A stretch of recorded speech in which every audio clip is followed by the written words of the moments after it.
going to call on Art Miles, who has served us as trustee, Class A, for 9 years, faithfully and with great interest and great love. Art Miles.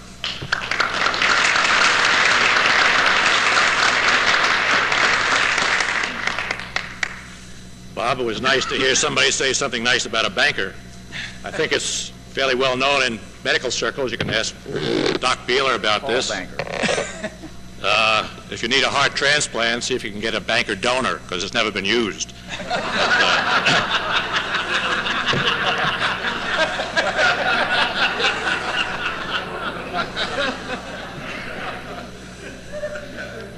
Someone has said there are only two things more difficult than delivering an after-breakfast speech. One of them is trying to climb up the outside of a building that's leaning toward you, and the other is trying to kiss a lady who's leaning away from you. I haven't tried the first, and I won't admit to having trouble with the second, but my whole point in that is delivering after-breakfast talks is not exactly doing my thing. Last time I had to speak to a group like this in a room about this size, I was about a quarter of the way through my talk when somebody in the back of the room was waving their hands. I stopped and asked them what the problem was, and they said they couldn't hear me. Well, the first two rows got up and went back and asked if they could change places with them.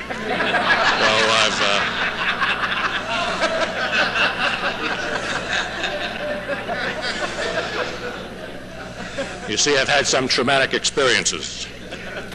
Now, this is rotation day, and I realize that rotation is covered by the bylaws. In fact, in the February issue of Box 459, it stated that rotating out of an AA service position has been described as a step into humility, which is the spiritual basis of the entire AA way of life. I certainly have no argument with the principle of rotation. However, in this enlightened age of affirmative action, equal rights, equal opportunity, and anti-discrimination, I do have some problems with a bylaw that requires you to rotate such great trustees as Chuck and John and Mac and Mike after 4 years of dedicated service to the fellowship and to the board, while permitting somebody like me to stay on for 9 years.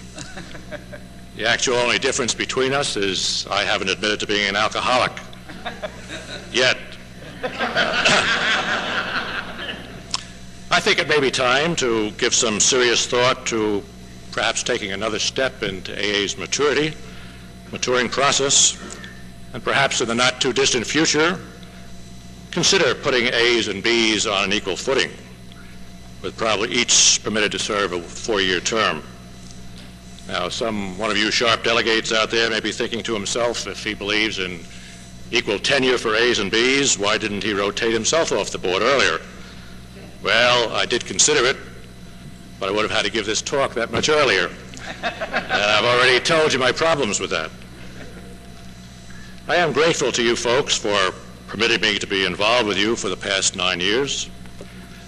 A rather insignificant experience I had during my first year on the board enlightened me to some extent about what the fellowship was all about. The first major AA function I attended after being elected your treasurer was the Miami Convention back in 1970.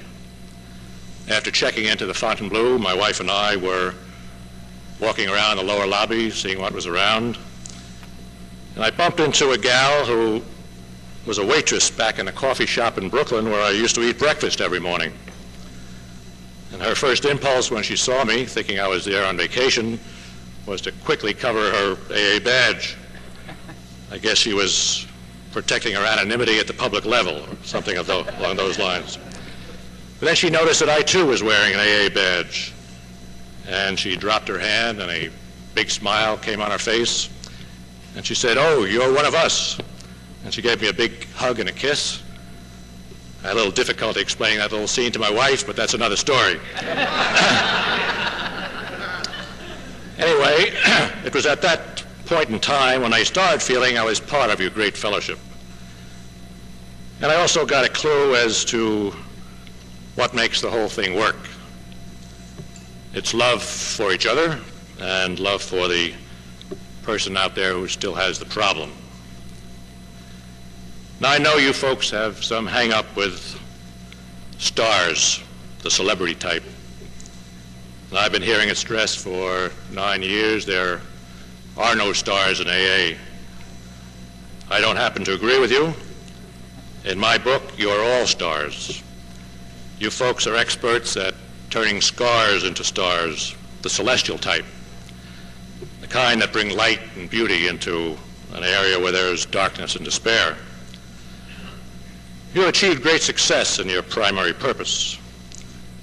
There are many ideas or definitions of success, but I came across one that seemed to be written with AA in mind. It goes something like this. To be a success is to laugh often and love much, to win the respect of intelligent persons, to earn the approval of honest critics and endure the betrayal of false friends, to appreciate beauty, to find the best in others, to give of oneself without any thought of return, to have accomplished a task, whether a rescued soul or a redeemed social condition, to have worked and laughed with enthusiasm, and to know that even one life has breathed easier because you lived. This is to have succeeded, and you are all successful. If I have any complaint at this point, it's that I found AA to be addictive, and I've been hooked. Going cold turkey at the end of this meeting will probably give me some withdrawal pains, the jitters, and who knows what else. I, like some of you, will probably have a number of slips. I'm sure I'll find myself reaching for the phone to ask Dennis how the figures are, how the contributions are coming, as we like to say around the Finance Committee, whether we broaden the base of group support. But one day at a time, I'll try to cope with the problem.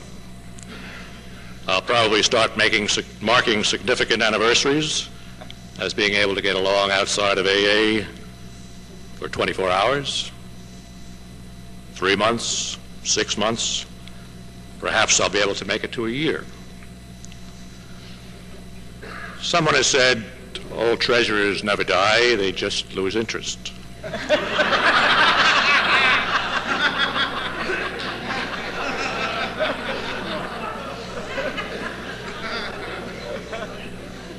This is one old treasurer who, I assure you, won't lose interest in AA.